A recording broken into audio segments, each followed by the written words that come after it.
Bismillahirrahmanirrahim. Assalamualaikum warahmatullahi wabarakatuh.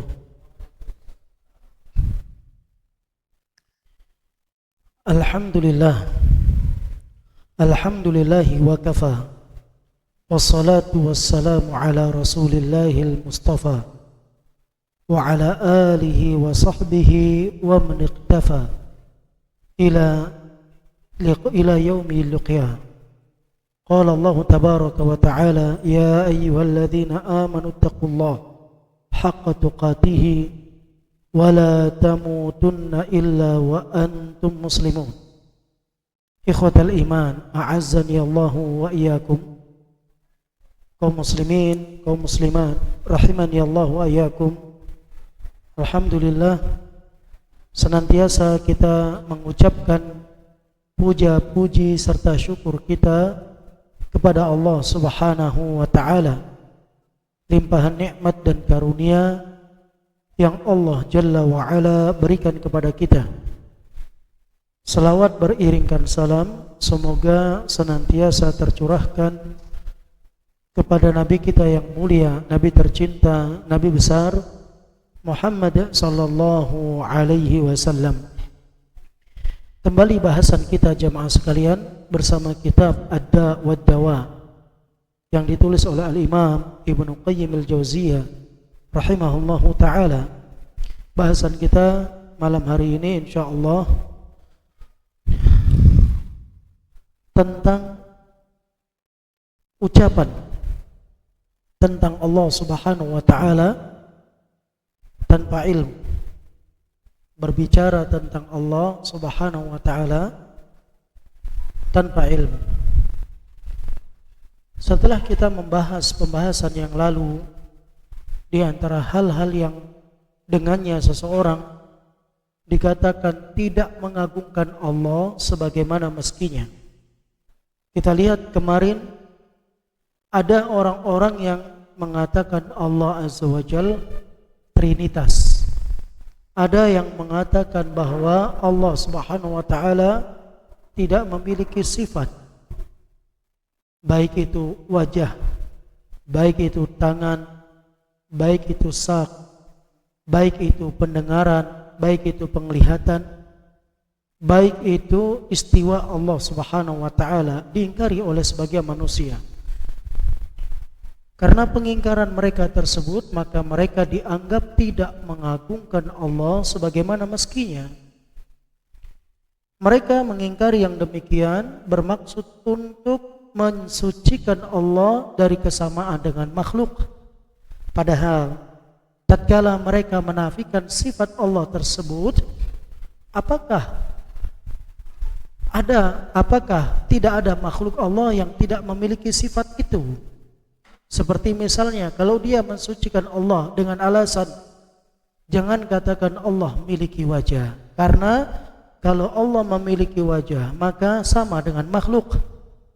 Kita tidak menyamakan Allah dengan makhluknya, namun kita menetapkan sifat tersebut sebagaimana apa yang Allah sifatkan pada dirinya. Namun tatkala seorang mengatakan yang demikian, maka kita balik bertanya, engkau telah menyamakan Allah Azza wa Jalla dengan makhluk yang lebih hina. Karena ada makhluk Allah yang tak punya wajah. Kita lihat tembok-tembok, ini makhluk ciptaan Allah Azza wa Jalla. Kita lihat kipas angin, itu makhluk Allah, dia tidak memiliki wajah. Kalau demikian, berarti mau disamakan Allah dengan sesuatu yang lebih hina dari itu. Kalau mereka khawatir Allah Subhanahu wa ta'ala memiliki tangan kemudian sama dengan makhluknya yang bernama manusia, maka kita balik bertanya, apakah tidak ada makhluk Allah yang tidak bertangan? Banyak makhluk Allah yang tidak bertangan. Tentu penyerupaan itu lebih hina dibandingkan ketika kita mengatakan Allah punya tangan. Kenapa? Karena kita menetapkan sesuatu tersebut sebagaimana Allah tetapkan pada dirinya. sebagaimana Rasul sallallahu alaihi wasallam mensifati Allah dengannya. Ketika Rasul sallallahu alaihi wasallam berdoa kepada Allah, ya muqallibal qulub tsabbit qalbi ala dinik. Maka istri beliau Aisyah bertanya, wahai Rasulullah, apakah engkau takut atas dirimu? Maka Rasulullah SAW mengatakan, wahai Aisyah, siapa yang bisa memberikan keamanan pada diriku sementara hati setiap manusia berada pada jemari Allah. Nabi menetapkan adanya jemari Allah Azza wa Jal. Nabi menetapkan Allah Subhanahu wa ta'ala memiliki mata. Karena ketika menjelaskan tentang Dajjal, maka Nabi SAW mengatakan, fa inna rabbakum laisa bi'a'war. Tuhan kalian enggak buta. Tuhan kalian tidak buta. Tidak seperti Dajjal yang rusak sebelah matanya. Demikian ketetapan-ketetapan tersebut Allah dan Rasulnya menetapkan. Hakikat kita tak tahu, tapi adanya sifat itu Allah dan Rasulnya telah menetapkan. Bukan tugas kita bertanya bagaimana bentuknya. Sehingga ketika Imam Darul Hijrah, Imam Malik rahimahullah ta'ala, ketika beliau ditanya tentang hakikat sifat Allah Azza wa Jal, maka Imam Malik marah, berkeringat beliau, sehingga beliau mengatakan, ma ra'aituka illa mubtadi'. Aku enggak melihat engkau kecuali ahli bid'ah keluar dari majelisku. Imam Malik menetapkan tentang sifat yang Allah tetapkan pada dirinya. Al-istiwa maklum, yang namanya beristiwa itu sudah diketahui bagi orang-orang Arab, tidak perlu ditanya. Yang namanya istiwa itu sudah diketahui. Wal kaifu, dan bagaimana bentuknya majhul, karena Allah tak memberikan informasi tentang bagaimana istiwanya. Tapi Allah memberikan kepada kita informasi bahwa dia beristiwa. Bukan 1-2 ayat, lebih dari 5 ayat Allah tetapkan dalam Al-Quran, 7 ayat. Thumma stawa 'alal arsy, kemudian dia yang beristiwa di atas arsy-Nya. Lantas ada orang-orang yang mengingkari sifat Allah tersebut, menolak dengan mentakwil sesuai dengan hawa nafsu yang dia miliki, dengan alasan takwil yang sebenarnya tahrif wa ta'til, dengan alasan mentakwil, padahal hakikatnya tahrif, menyelewengkan, ta'til, menafikan sifat yang Allah tetapkan pada dirinya. Maka mereka orang-orang yang berbicara tentang zat Allah Azza wa Jal dengan tanpa ilmu yang Allah Subhanahu wa ta'ala khabarkan tentang dirinya sendiri, maka mereka telah melanggar aturan dan syariat Allah Azza wa Jal, dan dosa yang mereka lakukan adalah dosa yang sangat amat besar, bukan dosa yang kecil.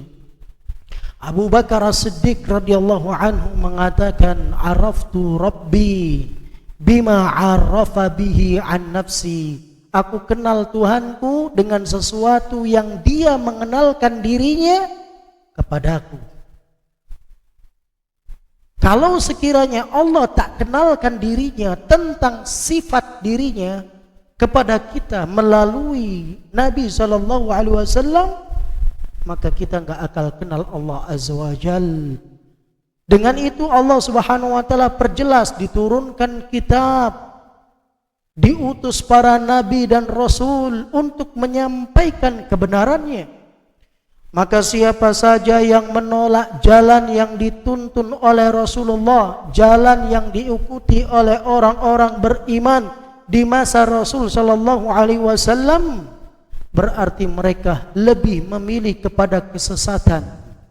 Allah Jalla wa Ala sebutkan di dalam firman-Nya surah An-Nisa ayat 115, "Wa man yushaqiqir rasula min ba'di ma tabayyana lahul huda wa yattabi' ghayra sabilil mu'minin nuwallihi ma tawalla wa nuslihi jahannam wa sa'at masira. Barang siapa yang menyelisihi Rasul setelah jelas kepada mereka petunjuk, Rasulullah datang membawa petunjuk Al-Quran dan As-Sunnah menjelaskan tentang sifat-sifat Allah Azza wa Jal. Namun ada orang yang menyelisihi setelah jelas petunjuk tersebut, wa yattabi ghaira sabilil mu'minin, dan mereka tidak ikut jalan orang-orang yang beriman di masa Rasul sallallahu alaihi wasallam. Sepakat para ulama, Abu Bakar, Umar, Uthman, Ali dan seluruh para sahabat lainnya yang mereka ikut jalan Nabi sallallahu alaihi wasallam, itulah mereka orang-orang yang beriman. Kata Allah, nuwallihi ma tawalla, kami biarkan ia leluasa untuk berada di atas kesesatannya. Dibiarkan oleh Allah Azza wa Jalla. Ini hukuman pertama bagi mereka. Mereka tetap di atas kesesatan di dunia, dan di akhirat wa nuslihi jahannam, kami masukkan mereka ke dalam neraka jahannam. Dan Allah jelaskan sa'at masira wa sa'at masira, dan neraka jahannam tempat terburuk yang dengannya manusia kembali. Oleh karenanya jamaah sekalian, berbicara tentang Allah Azza wa Jalla, bukan setiap manusia bisa berbicara tentangnya, namun butuh ilmu yang dengannya seorang bisa berbicara. Karena Allah Azza wa Jalla yang telah menjelaskan bahwa bicara tentang zat Allah, sifat Allah dan nama-nama Allah Subhanahu wa taala tanpa ilmu merupakan dosa paling besar di seluruh dosa-dosa besar. Disebutkan oleh Allah dalam firman-Nya surat Al-A'raf ayat 33, "Qul innama harrama rabbiyal fawahisha ma dhahara minha wa ma batan." Katakan, sesungguhnya Tuhanku hanyalah mengharamkan perbuatan-perbuatan keji yang nampak dan yang tersembunyi, wal ithma wal baghi, dan perbuatan dosa dan perbuatan kezaliman, bi ghairil haqq, tanpa ada alasan yang benar. Wa antusyriku billah ma lam yunazzil bihi sultana, dan mempersekutukan Allah dengan sesuatu yang tidak pernah Allah utuskan, Allah turunkan tentangnya. Wa antaqulu 'ala Allah ma la ta'lamun, dan engkau berbicara tentang zat Allah dengan sesuatu yang engkau tidak memiliki ilmunya. Al-Imam Ibnu Qayyim al-Jauziyah mengatakan tentang ayat ini, Allah Azza wa Jalla di dalam ayat ini menyebutkan rentetan dosa-dosa besar. Dari dosa besar naik ke dosa besar sampai dosa yang paling besar. Kita tahu perbuatan keji bagian daripada dosa besar, yang nampak yang sembunyi itu juga bagian daripada dosa besar yang dilakukan oleh manusia. Termasuk perbuatan kezaliman adalah perbuatan dosa besar, dan tidak ada kezaliman yang lebih besar dibandingkan kesyirikan. Sebagaimana ucapan Luqmanul Hakim kepada anandanya ketika ia memberikan nasihat kepada anaknya, wa idh qala Luqmanu li banihi wa huwa ya'idhu ya bunayya la tusyrik billah. Ingat tatkala Luqman memberikan nasihat kepada putranya, wahai ananda, jangan engkau mempersekutukan Allah, innasyirka la dzulmun azim, sesungguhnya kesyirikan adalah dosa yang sangat amat besar, kezaliman yang sangat amat besar. Kita tahu zalim itu adalah bagian daripada dosa besar, dan di atas kezaliman tersebut ada dosa yang lebih besar daripada itu, yaitu dosa kesyirikan. Karena kesyirikan adalah azlamud dzulum, kezaliman yang paling zalim kepada Allah Azza wa Jalla. Namun setelah itu Allah masih menyebutkan satu dosa lagi, menunjukkan dosa ini lebih besar dari seluruh dosa yang ada. Allah katakan, wa an taqulu 'ala Allah ma la ta'lamun, engkau berbicara tentang zat Allah suatu yang engkau tak memiliki ilmunya. Bahasan kita malam hari ini jamaah sekalian, ucapan Al-Imam Ibnu Qayyim, al-qawlu 'ala Allah bila ilm fi asma'ihi wa sifatihi wa af'alihi. berbicara tentang zat Allah tanpa ilmu dalam zatnya, sifatnya dan perbuatannya. Tafadhol. Penulis rahimahullah berkata, C. Berkata tentang Allah tanpa ilmu, baik mengenai nama-nama, sifat-sifat maupun perbuatannya. Termasuk perkara yang sangat merusak adalah berkata tentang Allah tanpa ilmu, baik mengenai nama-namanya, sifat-sifatnya maupun perbuatannya. Baik mengenai nama-nama Allah Azza wa Jalla. Sebagian manusia membatasi nama Allah sekian-sekian, sekian dan sekian. Ada yang membatasi sifat Allah sekian dan sekian, padahal Allah Azza wa Jalla tak pernah membatasi namanya. Allah Jalla wa'ala tidak pernah membatasi namanya, dan sifat Allah lebih luas pembahasannya dibandingkan nama Allah Subhanahu wa ta'ala, karena pada setiap nama ada sifat di dalamnya, dan setiap sifat Allah belum tentu ada namanya di sana. Oleh karena itu, apabila ada manusia yang membatasi nama Allah hanya sekian, 13, 17, 20 dan lain sebagainya, berarti dia telah melakukan kezaliman kepada Allah Azza wa Jalla. Padahal Nabi SAW pernah berdoa kepada Allah Subhanahu wa ta'ala. Dalam doanya Nabi mengatakan, Allahumma inni abduk, ibnu abdik, ibnu amatik, nasiyati biyadik, madin fiya hukmuk, adlun fiya qada'uk, as'aluka bikulli ismin huwalak sammaita bihi nafsak au anzaltahu fi kitabik au 'allamtahu ahadan min khalqik au ista'tarta fi ilmi ghaibi indak. Kata Nabi SAW, Allahumma inni abduk, ya Allah, aku hambamu. Orang tuaku juga hambamu, bibi pamanku semua hambamu. Aku ya Allah meminta kepadamu dengan nama-namamu, dan dengan sesuatu yang nama itu engkau sembunyikan di dalam ilmu gaibmu.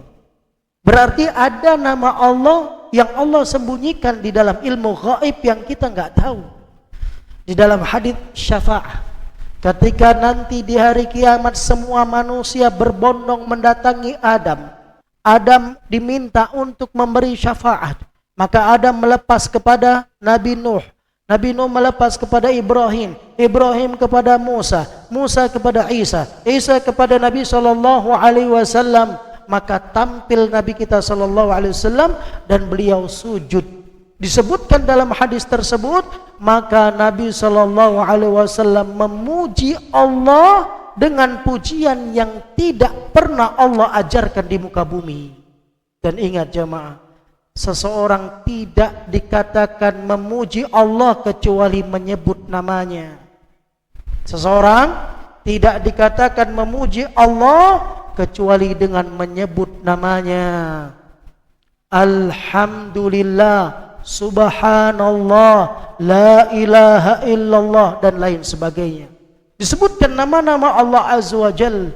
Dan kita tahu Allah juga mengatakan dalam firman-Nya, walillahil asmaul husna. Allah memiliki nama-nama yang maha indah, dan kita enggak tahu berapa batasan bilangan jumlah nama Allah, karena disimpan di dalam ilmu gaib yang Allah miliki. Lantas ada sebagian manusia yang membatasi nama Allah sekian-sekian, membatasi sifat Allah sekian-sekian dan lain sebagainya. Padahal Allah yang mengatakan Al-Malikul Quddusus Salamul Mu'minul Muhaimin.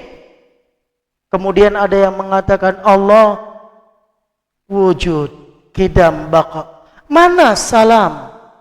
Mana Al-Quddus? Mana nama-nama yang lain? Kenapa tidak disebutkan yang itu? Hanya membataskan kepada 13, kepada 7, kepada 9, kepada 20 dan lain sebagainya. Ini menunjukkan akan kerusakan akidah mereka. Maka Al-Imam Ibnu Qayyim mengatakan, dan selanjutnya di antara hal yang dapat merusak dan rusaknya sangat besar adalah ucapan tentang Allah tanpa ilmu, dalam namanya, dalam sifatnya, dalam perbuatannya. Allah memiliki sifat yang sifat itu tidak dimiliki oleh manusia. Sama dalam sisi nama, tidak sama dalam hakikatnya. Kalau sama-sama manusia punya sifat yang sama, kemudian hakikatnya berbeda, bagaimana pula dengan Allah Rabbul Alamin? Manusia punya mata, ya. Kerah juga punya mata, ya. Sama-sama mata namanya. Namun hakikat mata kera tak sama dengan hakikat mata manusia. Bagaimana dengan Allah Azza wa Jalla Sang Maha Pencipta? Tentu tidak akan pernah sama. Walillahi matalul a'la. Dan tentang Allah Azza wa Jalla memiliki permisalan yang maha tinggi. Allah katakan lam yakul lahu kufuwan ahad. Tidak ada suatu yang setara tentang dirinya. Allah mengatakan laisa kamitslihi syai'un wa huwas samiul basir. Tidak ada suatu apapun yang sama dengan Allah. Tapi ingat, Allah menetapkan tentang dirinya wa huwas sami', dan dia maha mendengar, basir, maha melihat. Walaupun di awal Allah sebutkan tidak ada yang sama dengan Allah, tapi Allah kemudian menetapkan Allah punya pendengaran, Allah punya penglihatan. Yang menetapkan Allah, yang menamakan Allah, maka kita menetapkan seperti apa yang Allah tetapkan. Kita tidak boleh menafikan dengan sesuatu yang ditetapkan oleh Allah Azza wa Jalla. Dan ini bentuk pelanggaran besar dalam syariat agama. Oleh karenanya jamaah sekalian, mereka orang-orang Mu'attilah adalah orang-orang yang kurang ajar dengan Allah Subhanahu wa taala, menafikan kesempurnaan sifat Allah dengan alasan mensucikan Allah dari sifat makhluk yang hakikatnya mereka tidak sedang mensucikan, tapi sedang merendahkan Allah Azza wa Jalla karena menafikan apa yang Allah tetapkan tentang dirinya. Kemudian beliau mengatakan wa wasfuhu bididdihi ma wasafa bihi nafsahu wa wasafahu bihi rasuluhu sallallahu alaihi wasallam, sehingga mereka mensifati Allah Subhanahu wa taala dengan lawannya. Allah katakan Allah istiwa, mereka katakan tidak. Allah katakan Allah punya tangan, mereka katakan tidak. Allah katakan Allah punya mata, mereka katakan tidak. Mereka mendatangkan sifat yang menjadi lawan apa yang Allah dan Rasulnya tetapkan. Maka kata Syekh, fahuwa asyaddu syai'in munaqadatan wa munafiyatan li hikmah.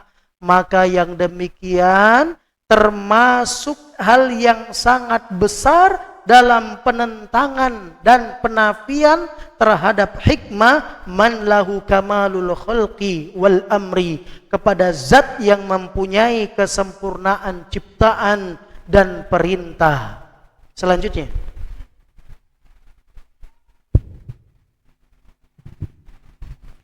hal ini merupakan pertentangan dan penafian yang besar terhadap hikmah zat yang mempunyai kesempurnaan perintah dan ciptaan. Bukan hanya itu, bukan hanya dia menentang dan menafikan hikmah kepada zat yang memiliki kesempurnaan ciptaan dan perintah, namun juga pelecehan terhadap rububiyah Allah, pelecehan terhadap bentuk ketuhanan Allah Azza wa Jalla. Dan apa yang menjadi kekhususan Allah Subhanahu wa taala?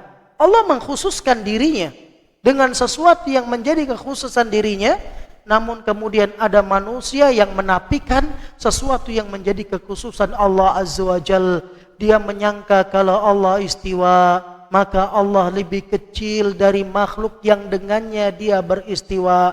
Dia menyangka kalau Allah istiwa berarti Allah butuh dengan makhluknya yang bernama Arsy. Dia menyangka kalau Allah istiwa, Allah Subhanahu wa taala tidak bisa berdiri sendiri dan lain sebagainya. Padahal tidak ada satupun yang ada di langit dan di bumi kecuali semua membutuhkan Allah. Bukankah Allah yang mengatakan Allah As-Samad? Allah As-Samad. Apa arti Samad? Apa arti samad? Yang setiap makhluk membutuhkannya. Dan dia nggak butuh dengan makhluknya. Allah yang mengatakan demikian.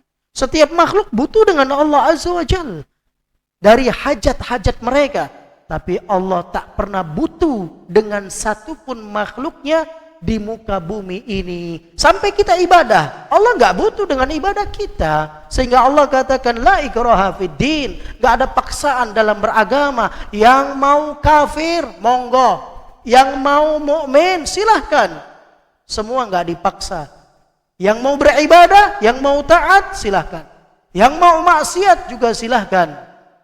Kata Allah Subhanahu wa taala dalam hadits qudsi, ya ibadi, law anna awwalakum wa akhirakum wa insakum wa jinnakum kanu ala afjari qalbi rajulin minkum ma naqasa dzalika min mulki syai'a. Kata Allah di dalam hadits qudsi yang disebutkan oleh Al-Imam An-Nawawi, di dalam hadis yang diriwayatkan oleh sahabat yang mulia, siapa? Abu Dzar Al-Ghifari, riwayat Imam Muslim, nomor hadis 24 di dalam kitab Arba'in Nawawi.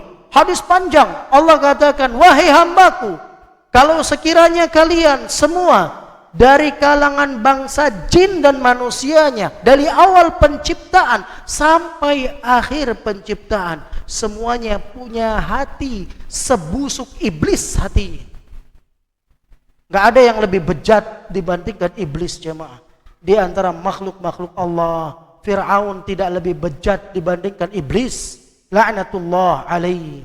Tapi kalau semua manusia punya hati sebusuk hati iblis, kata Allah, ma naqasa dzalika min mulki syai'a. Yang demikian tidak akan pernah mengurangi sedikit pun kerajaanku.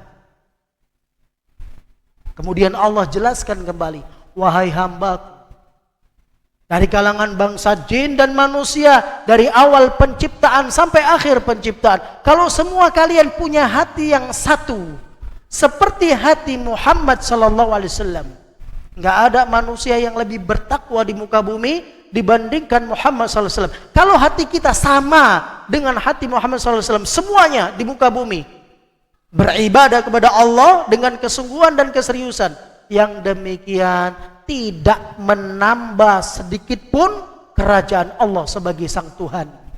Allah enggak butuh dengan kita, jemaah. Karena sejatinya kita nggak bisa ibadah kalau Allah nggak kasih tolong, jemaah.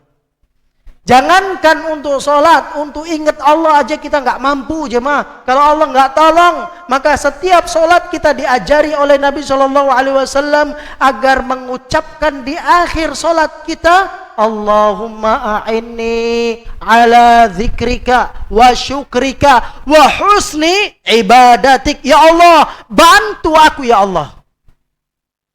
Kita bisa kemari, jemaah, bukan karena kekuatan kita sendiri, tapi karena Allah kasih taufik sama kita. Banyak yang tahu informasi ini. Antum yakin nggak? Lebih nggak dari 100 orang yang tahu informasi ini? Ada kajian kita di sini setiap hari, setiap malam Sabtu. Yakin nggak? Terus kenapa nggak sampai sini? Allah nggak kasih taufik, jemaah. Nah, kita di sini dapat taufik dari Allah Azza wa Jalla bisa sampai kemari. Bukan karena kita punya motor, bukan karena kita punya mobil. Ada orang yang punya motor lebih bagus dari kita. Ada orang yang punya mobil yang lebih bagus dari kita. Bukan karena kita sehat. Ada orang yang lebih sehat dari kita. Gak sampai kemari, jemaah. Tapi Allah kasih inayah, pertolongan kepada kita. Olehnya setiap hari kita minta sama Allah minimal 17 kali minta tolong sama Allah. Iyyaka na'budu wa iyyaka nasta'in. Hanya kepadamu ya Allah aku beribadah, hanya kepadamu aku minta tolong. Kita nggak bisa ibadah, jemaah kalau nggak Allah tolong. Terus kita mau bangga dengan ibadah kita. Allah nggak butuh dengan ibadah kita. Yang butuh kita sendiri. Kata Allah, innama hiya a'malukum. Itu amalan kalian sendiri. Ufikum iyaha. Aku sempurnakan balasannya nanti di hari kiamat untuk kalian. Iyakum. Untuk kalian. Kata Allah, wa man wajada khairan falyahmadillah. Yang dapat kebaikan dari catatan amal, dari amal yang dia buat, puji Allah. Kenapa? Karena engkau tak beribadah kecuali karena pertolongan Allah. Wa man wajada ghaira dzalik, kalau kamu dapat amalan catatanmu jelek, merah rapotmu, enggak usah cari kambing hitam. Kata Allah, fala talumanna illa nafsah. Jangan salahkan orang lain. Salahkan dirimu sendiri. Ini jamaah sekalian. Oleh karena itu di sini orang-orang yang menafikan nama sifat Allah, maka berarti dia telah melanggar dalam hukum syariat. Bahkan yang demikian bentuk pelecehan terhadap rububiyah Allah dan apa yang menjadi kekhususan Allah Subhanahu wa taala. Kata Syekh, kalau dia bicara tanpa ilmu, jemaah, itu bentuk pelecehan. Ustaz, dia bicara di atas ilmu, tapi menafikan sifat Allah, maka lebih parah. Apa kata Syekh? Silakan. Jika didasari oleh ilmu, maka hal ini merupakan pembangkangan yang lebih keji daripada syirik dan lebih besar dosanya di sisi Allah. Itu jemaah. Kalau orang bicara tentang zat Allah, sifat Allah, tentang perbuatan Allah tanpa ilmu, maka dosanya sangat besar. Sangat besar dosanya. Kemudian apabila bicara tentang zat Allah, sifat Allah, dan nama-nama Allah di atas ilmu, namun dia menyelewengkannya, jemaah, maka yang demikian akbah, lebih buruk lagi dibandingkan kesyirikan. Kita tahu dosa syirik itu dosa yang sangat buruk, dosa yang sangat besar. Kita tahu kemarin kenapa dosa syirik tidak dikasih ampun oleh Allah Azza wa Jalla. Karena dia menjadikan sesuatu makhluk yang rendah, yang hina, yang ciptaan Allah dijadikan tandingan kepada Allah Azza wa Jalla. Sehingga Allah tak mau ampuni dia kalau dia mati di atas kesyirikan. Kalau orang bicara tentang zat Allah tanpa ilmu, dianggap dosanya sangat besar. Bagaimana pula dia bicara tentang Allah di atas ilmu, namun dia menyelewengkan apa yang menjadi kehendak Allah dan Rasulnya.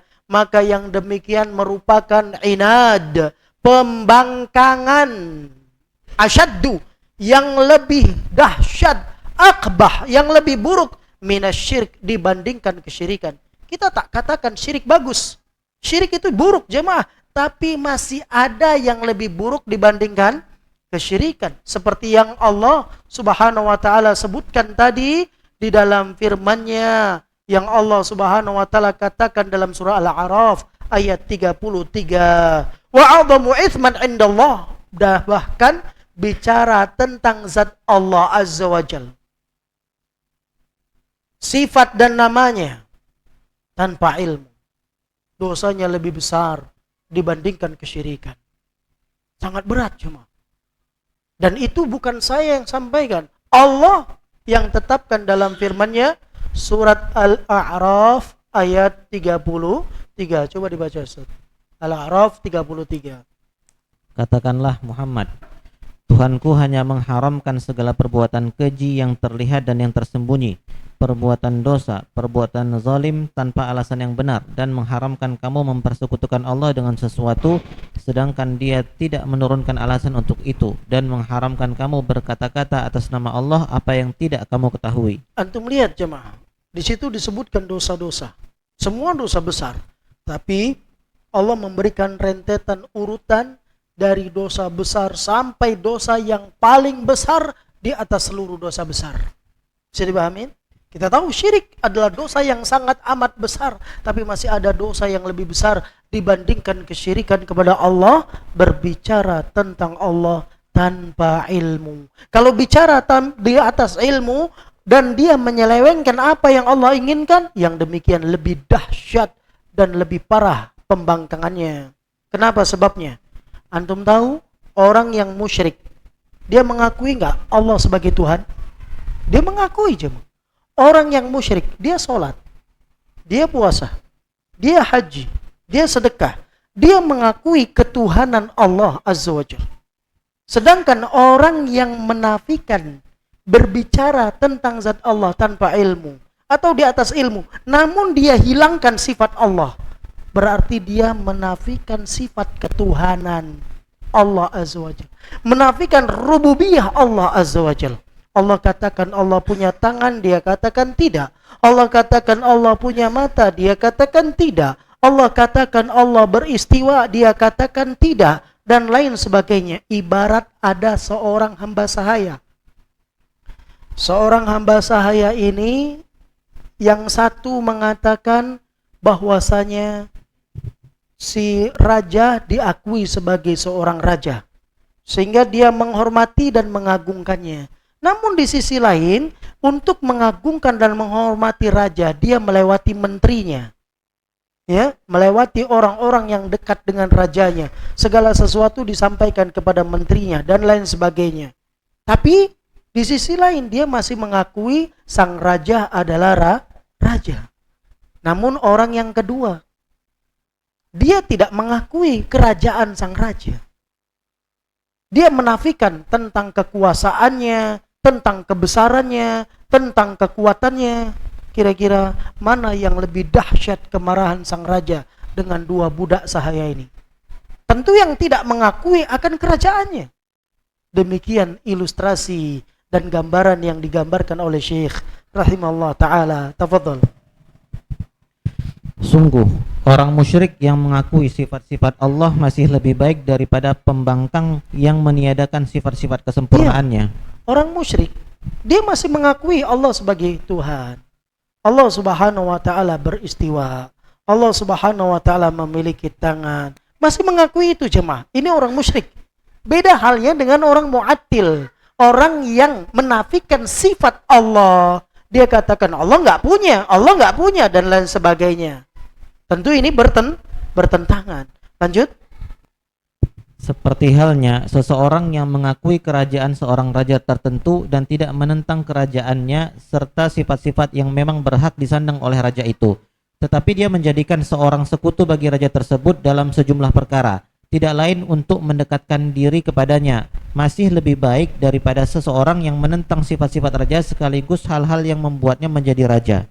Demikianlah yang dibenarkan fitrah dan akal. Iya jemaah. Jadi ada seorang budak sahaya yang satu mengakui ketuhanan kekerajaan sang raja. Namun dia nggak mau mendekatkan diri kepada sang raja secara langsung. Ada perantara-perantara. Tapi dia masih mengakui itu adalah sang raja. Yang satu lagi nggak mau ngakui dia sebagai sang raja, nggak mau ngakui kata-kata apa yang menjadi hak-hak raja. Tentu hal ini sangat berbeda. Maka yang nomor dua lebih parah dibandingkan yang pertama. Ya, maka berdasarkan penjelasan yang demikian, silakan. Berdasarkan penjelasan di atas, di manakah letak pelecehan dan pertentangan terhadap sifat-sifat kesempurnaan Allah dalam peribadahan yang menggunakan perantara antara hamba dan Allah, sementara hamba tersebut mendekatkan diri kepada Allah dengan perantara tersebut dengan alasan pengagungan dan pemuliaan kepada Allah? Ya, orang yang musyrik, dia masih mengagungkan Allah sebagai Tuhannya. Namun, sayangnya, dia butuh perantara. Sedangkan orang yang mu'attil, dia mengakui Allah sebagai Tuhannya, tapi menafikan apa yang menjadi haknya. Dari namanya, dari sifatnya, dari perbuatannya, dan lain sebagainya, yang seharusnya menjadi hak rububiyah Allah Azza wa Jalla. Selanjutnya. Penyakit taktil atau penafian nama, sifat, dan perbuatan Allah merupakan penyakit kronis yang tidak ada obatnya. Insya Allah kita akan lanjutkan jamaah tentang penyakit berbahaya ini. Kalau kita takut dengan COVID, kalau kita takut dengan tumor, kalau kita takut dengan penyakit jantung, darah tinggi, diabetes mellitus, ingat, penyakit ini lebih bahaya dibandingkan penyakit tumor stadium 4. Kenapa Ustaz? Tumor stadium 4 mati, selesai urusan jemaah. Tapi kalau penyakit ini mati, dibawa sampai akhirat, diminta tanggung jawab di hadapan Allah Azza wa Jalla. Antum ingat nih. Maka ini penting akidah jemaah. Penting akidah kita mengkaji. Dan kitab ini sesuai dengan namanya, obat dari setiap penyakit. Kita akan bicara tentang penyakit yang disebut dengan ta'til, menafikan nama, sifat Allah Subhanahu wa ta'ala dan perbuatannya. Silahkan azan. Insyaallah kita selesai di jam 8. Baik teman-teman sekalian, kita melanjutkan. Bismillah, salatu wassalamu ala rasulillah Amma ba'du. Kita bicara tentang penyakit yang kronis. Sayangnya manusia jemaah, kalau dia datang ke dokter praktek, ke klinik, ke rumah sakit, ketika dokter itu memberikan vonis kepada orang tersebut, kamu sekarang mengidap penyakit A, B, C, D dan lain sebagainya, dan penyakit ini kronis. Kita tahu cuma yang namanya penyakit kronis susah disembuhkan, sulit disembuhkan. Kita takut, kita khawatir. Bahkan sebagai manusia, kalau sekiranya dia sembuh dengan seluruh hartanya, dia kasih seluruh hartanya. Yang penting dia sembuh. Demikian. Itu jamaah penyakit fisik yang kalau fisik kita ini mati, selesai urusan kita. Ruh keluar, selesai urusan kita. Tapi kalau penyakit pada ruh kita, penyakit pada hati kita, yang padanya terkena syubhat, yang dengannya seseorang akan membawa penyakit sampai negeri akhirat, dan ini berbahaya. Nggak ada obat, susah dan sulit untuk disembuhkan dan diobati. Sehingga beliau mengatakan fada'ut ta'til huwa da'ul udal alladzi la dawa'a lahu. Ingat, penyakit ta'til, menafikan, meniadakan sifat Allah, nama Allah dan perbuatan Allah Subhanahu wa taala, huwa da'ul udal. Dia adalah penyakit yang sangat kronis, sangat berbahaya, susah diobati, susah disembuhkan. Alladzi la dawa'a lahu, bahkan susah cari obat untuknya. Kita khawatir kalau kena HIV AIDS. Kita khawatir kalau kena COVID dan lain sebagainya di masa itu. Kalau sekarang masih banyak virus-virus yang tersisa jemaah. Kita takut, kita khawatir. Tapi dengan penyakit ini terkadang kita meremehkan. Padahal ini susah diobatin. Hanya dengan taufik Allah. Kemudian dia belajar mencari ilmu agama yang benar. Wabiha yahtadi. Dengannya dia mendapat petunjuk. Dengannya dia dapat petunjuk. Maka jemaah, Imam Ahli Sunnah wal Jamaah, Al-Imam Al-Barbahari, beliau mengatakan ketika beliau mendapatkan hidayah sunnah ini jamaah, dan beliau menjelaskan al-Islam hiya sunnah. Islam itu sunnah jemaah. Was sunnatu huwal Islam. Dan sunnah itulah Islam. Kadang orang cuma beragama Islam tapi tidak di atas petunjuk sunnah Rasul SAW. Agamanya asal-asalan, ikut-ikutan. Dia bukan belajar, dia bukan mencari kebenaran itu.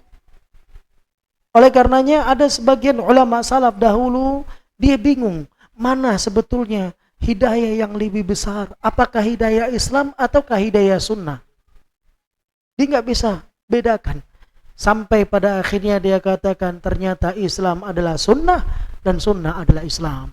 Ini Islam yang sebenarnya. Islam yang tatkala Nabi berada di negeri Mekah, dianggap asing, dianggap aneh oleh penduduk Mekah.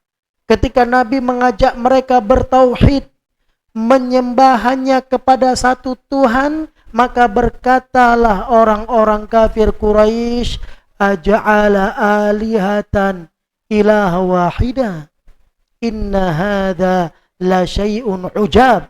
Kata mereka, apakah Muhammad itu ingin menjadikan satu kepada Tuhan yang banyak ini? Tuhan yang banyak mau jadikan satu Tuhan. Ini perkara yang sangat aneh. Sekarang jemaah, Anda di atas sunnah, Anda di atas keterasingan, di atas aneh. Menurut sebagai manusia yang jauh dari sunnah. Maka Imam Sufyan Ats-Tsauri di abad ketiga beliau mengatakan, jika engkau bertemu dengan ahli sunnah, sampaikan salamku kepadanya. Sampaikan salamku kepadanya. Karena sekarang kita berada di atas keterasingan, Beliau bicara di abad ketiga jemaah. Sekarang kita berada di abad 14. Masuk abad 15. Maka saya katakan, jika engkau, wahai para jamaah, bertemu dengan ahli sunnah, sampaikan salamku kepada mereka untuk bersatu dalam dakwah, karena kita berada di atas keterasingan. Kita jamaah sudah asing di hadapan sebagian besar orang yang mengaku beragama Islam. Oleh karena itu, berpegang teguhlah engkau di atas sunnah. Walaupun engkau sendiri dan engkau di atas kebenaran, maka engkau jamaah. Engkau jamaah walaupun sendiri. Itu yang disebutkan oleh Abdullah bin Mas'ud, wa in kunta wahdak, walaupun kamu sendiri. Sementara engkau di atas kebenaran, engkau di atas ahli sunnah wal jamaah. Beliau mengatakan, sekarang kita ingin tahu, taktil itu siapa? Siapa pertama kali yang punya pikiran itu? Tentu jamaah, orang yang beragama seperti ini memiliki sumber. Sebagaimana kita sekarang beragama seperti ini memiliki sumber. Sumber kita beragama mencontoh, mengikut, menteladani Rasul Sallallahu Alaihi Wasallam, dari kalangan 4 imam kepada guru-guru mereka sampai kepada 4 khulafa sampai kepada Rasulullah. Kita ikut bagaimana cara beragama yang benar yang diajarkan oleh Allah Azza wa Jalla melalui malaikat Jibril kepada Muhammad Sallallahu Alaihi Wasallam, sesuai dengan firman Allah di dalam surah An-Nisa ayat 115 tadi. Kita ikut dengan apa yang diajarkan Rasul. Setelah dapat petunjuk, kita ambil petunjuknya. Kita jalankan apa yang diberikan petunjuk tersebut. Kita ikut di jalan itu. Kita ikut di jalan Shiratal Mustaqim yang diajarkan Rasul. Tapi di sana ada orang-orang yang menyimpang, yang lari dari jalurnya. Pasti dia punya pemimpin. Pasti ada orang yang dicontoh. Pasti ada yang dijadikan model baginya. Kalau kita ingin tahu siapa yang dijadikan model bagi orang-orang yang menafikan sifat ketinggian Allah, maka model pertama adalah Fir'aun. Model pertama adalah Fir'aun. Syekh mengatakan, walihada, oleh karenanya, hakallahu an imamil mu'attilah, Allah menceritakan, menghikayatkan tentang pentolan pemimpin orang-orang sekte Mu'attilah yang menafikan nama, sifat, dan perbuatan Allah Azza wa Jalla. Fir'aun, dialah Fir'aun. Kapan Fir'aun mulai menafikan itu? Ketika dia meragukan apa yang diucapkan oleh Musa, bahwasanya Musa menjelaskan Tuhannya berada di atas. Kemudian Fir'aun mengingkari Musa terhadap apa yang Allah kabarkan kepada Musa. Lantas Fir'aun dalam rangka pengingkarannya, dia ingin melecehkan Musa. Dan dia memanggil arsitekturnya, yang ketika itu menjadi orang yang paling pintar dalam menyusun bangunan-bangunan yang besar. Sehingga dia katakan, ya Haman, ibni li sarhal la'alli ablughul asbab as-samawati fa'attali'a ala ilahi Musa wa inni la'adhunnuhu kadhiba. Dia katakan, wahai Haman, ini Haman ahli di dalam membuat bangunan-bangunan yang tinggi. Dia katakan, wahai Haman, bangunkan untukku istana yang tinggi agar aku bisa sampai kepada derajat-derajat yang tinggi tersebut, ke pintu-pintu langit itu. Aku ingin lihat, betul enggak apa yang dikata Musa? Aku kira Musa itu bohong. Lihat, Musa ketika ditanya Tuhannya di mana, Musa katakan Allah di atas langit. Namun Fir'aun menolak dan mengingkari, ingin melecehkan Musa. Padahal Haman tak mampu membangun bangunan yang tinggi tersebut. Dia berusaha, tapi dia tak mampu membangunnya. Dan di sini Fir'aun ingin melecehkan Musa dengan berkata, fa'attali'a ila ilahi Musa. Aku pengen nengok, betul enggak ada Tuhannya Musa di langit? Kemudian Fir'aun berkata, wa inni la'adhunnuhu kadziban. Aku yakin Musa itu dusta. Lihat jamaah, orang kalau sudah sombong pasti melecehkan. Itu yang disabdakan Nabi SAW. Apa arti daripada sombong? Batalul haq wa ghamdun nas. Menolak kebenaran. Biasanya orang kalau sudah nolak kebenaran, ujungnya dia akan lecehkan orang yang membawa kebenaran. Musa alaihissalam sang pembawa kebenaran. Ketika ditanya di mana Tuhannya, Musa mengatakan Tuhannya di langit. Lantas si Fir'aun ingin melecehkan Musa dengan meminta kepada Haman untuk dibangunkan bangunan yang tinggi. Kemudian dia mengatakan, aku yakin Musa itu berdusta. Jadi pimpinan orang-orang yang menafikan nama, sifat, dan perbuatan Allah adalah Fir'aun.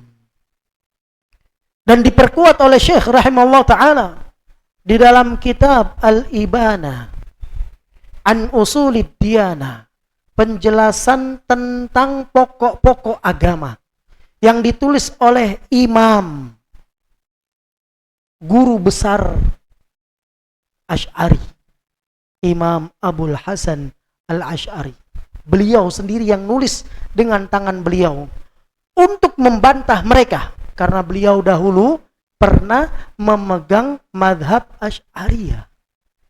Kemudian beliau di akhir hayatnya bertaubat. Dengan itu beliau membantah mereka dengan 3 kitab sekaligus. Di antara kitab yang beliau tulis, Al-Ibana an Usulid Diyana, penjelasan tentang pokok-pokok agama, dia jadikan hujjah.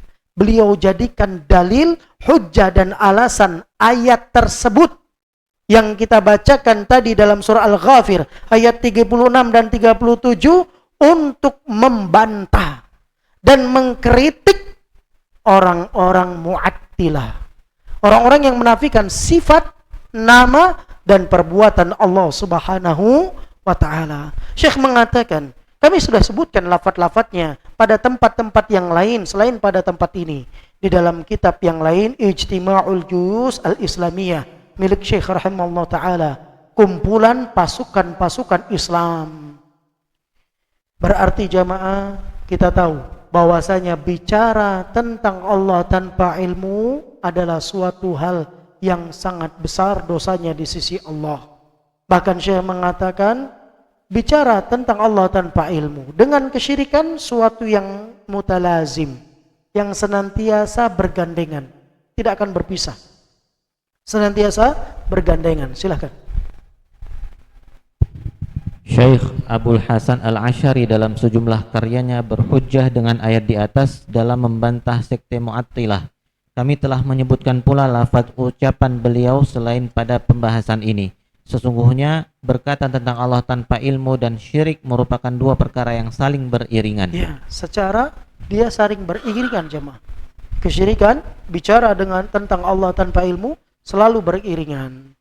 Kemudian jemaah kita akan menjelaskan, ya, ada hal bicara tentang Allah tanpa ilmu itu memiliki tingkatan. Di antaranya jatuh kepada kebid'ahan. Dan bid'ah ini sangat berbahaya. Lanjutkan. Mengingat bid'ah yang menyesatkan merupakan kekeliruan dalam memahami sifat-sifat Allah serta mendustakan apa yang Allah kabarkan tentang dirinya dan apa yang dikabarkan oleh Rasulnya yang disebabkan oleh pembangkangan dan kebodohan. Ya, jamaah sekalian, bid'ah itu banyak macamnya. Ada bid'ah terkait pada pokok-pokok agama. Ada bid'ah terkait dalam masalah ibadah. Bid'ah dalam pokok-pokok agama termasuk diantaranya bicara tentang nama sifat Allah dan perbuatannya tanpa ilmu. Ini perkara baru dalam agama kita. Makanya ingat ketika orang bertanya kepada Imam Malik tentang istiwa, apa kata Imam Malik? Keluar engkau. Aku tidak melihat kecuali engkau ahli bid'ah. Dianggap bicara tentang nama Allah Subhanahu wa ta'ala, dianggap bicara dianggap oleh Imam Malik bicara tentang sifat Allah Azza wa Jalla tanpa ilmu, bagian daripada kebid'ahan. Dan ini sangat berbahaya, karena bid'ah itu sangat berbahaya jamaah, terkait tentang sifat Allah dan pendustaan terhadap apa yang Allah kabarkan. Dan karena munculnya itu karena pembangkangan dan kebodohan, jauh daripada ilmu pengetahuan. Oleh karenanya di sini perlu dijelaskan oleh Syekh bahwasanya yang demikian termasuk dosa paling besar di antara seluruh dosa-dosa besar. Walaupun dia tidak mencapai kepada kekufuran, tapi di sana ada bid'ah yang sampai pada kekufuran. Ya, penjelasannya sangat panjang di dalam buku-buku penjelasan tentang bid'ah. Lanjutkan. Maka bid'ah itu termasuk dosa terbesar, meskipun tidak sampai kepada derajat kekufuran, sekaligus dosa besar yang paling dicintai iblis. Antum tahu jemaah, terkadang orang menyangka bahwasanya ala bid'ah kan gak apa-apa, yang penting kan hasanah.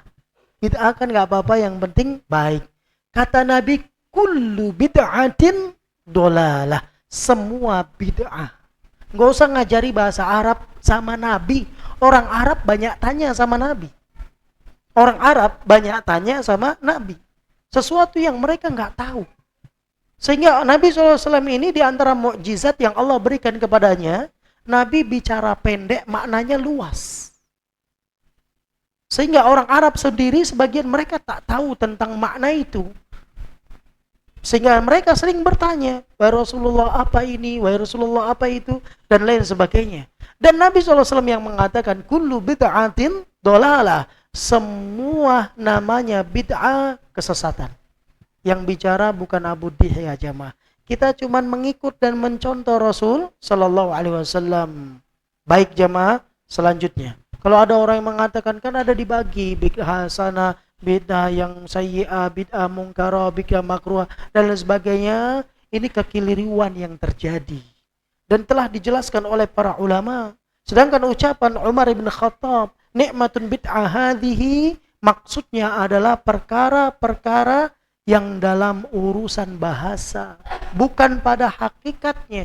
Kenapa? Karena tarawih ketika itu sudah dilakukan Nabi sebelum Umar berbicara. Karena arti bid'ah adalah sesuatu yang baru. Ini secara bahasa. Sesuatu yang baru. Itu secara bahasa. Secara istilah, sesuatu yang baru dalam syariat yang tidak pernah Allah Azza wa Jal turunkan tentangnya. Itu secara berkaitan dengan syariat, bukan dengan meja, bukan dengan taplak meja, bukan dengan kipas angin, lantai, mikrofon dan lain sebagainya. Ini urusan dunia, tidak ada kaitannya dengan bid'ah. Karena urusan dunia, yang kita inginkan adalah perkara akhirat, atau mohon maaf, perkara-perkara ibadah dalam syariat, perkara syariat. Jamaah sekalian, kita perlu tahu, iblis di dalam menyesatkan manusia, dia punya banyak cara. Cara pertama, gimana caranya manusia itu bisa kafir. Kalau nggak kafir, jatuh dalam kesyirikan. Kalau nggak bisa juga untuk jatuh dalam dua hal ini, maka dibuat manusia jatuh dalam kebid'ahan. Kalau nggak bisa jatuh dalam kebid'ahan, jatuh dalam dosa-dosa besar. Kalau nggak bisa jatuh dalam dosa-dosa besar, jatuh dalam dosa kecil yang berkesinambungan. Kalau nggak bisa juga jatuh dalam dosa kecil, walau tidak berkesinambungan. Kalau nggak bisa juga, maka iblis menghiasi jemaah. Amalan mafdul dan amalan afdol. Mafdul didahulukan ketimbang yang afdol. Tidak utama didahulukan dibandingkan yang utama. Kita lihat jamaah, tahajud itu amalan luar biasa. Tapi tidak sebanding dengan sholat subuh. Ada orang yang tahajud sampai menjelang subuh, tidur dia. Sholat subuh gak sampai di masjid, bahkan dia tak sholat subuh. Ini jerat perangkap iblis. Dia sholat malam jemaah, tapi dia enggak sholat subuh. Oh Ustaz, masa orang sholat malam gak sholat subuh? Gak yakin. Antum lihat tarawih nanti jemaah. Tarawih apa hukumnya? Hah? Sunnah jemaah. Antum gak sholat tarawih gak berdosa. Gak berdosa. Kalau kita bisa sholat tarawih, kemudian khusyuk, itu lebih afdal, lebih baik. Tapi yang masalah, kalau tarawih rame jemaah. Antum lihat, sholat isyanya kemana mereka? Sholat maghribnya kemana? Sholat asar, zuhur, sholat subuh. Nggak kita lihat jemaah. Kadang ada orang dia puasa semangat, tarawih semangat, tapi sholat tidak jemaah. Maka sering muncul pertanyaan, Ustadz, apa hukum orang puasa tapi nggak sholat? Ini menunjukkan jemaah, orang itu sudah masuk ke dalam perangkap iblis. Bisa dipahami jemaah? Ini hati-hati, insya Allah pembahasan bid'ah ini akan kita bahas di hari esok. Billahi taufik, wa sallallahu ala Muhammadin wa ala alihi wa sahbihi wa sallam. Mohon maaf atas kekurangan kepada Allah subhanahu wa ta'ala. Kami mohon ampun, kita akhiri. Subhanakallahumma wa bihamdika, asyhadu an la ilaha illa anta astaghfiruka wa atubu ilaik. Assalamualaikum warahmatullahi wabarakatuh.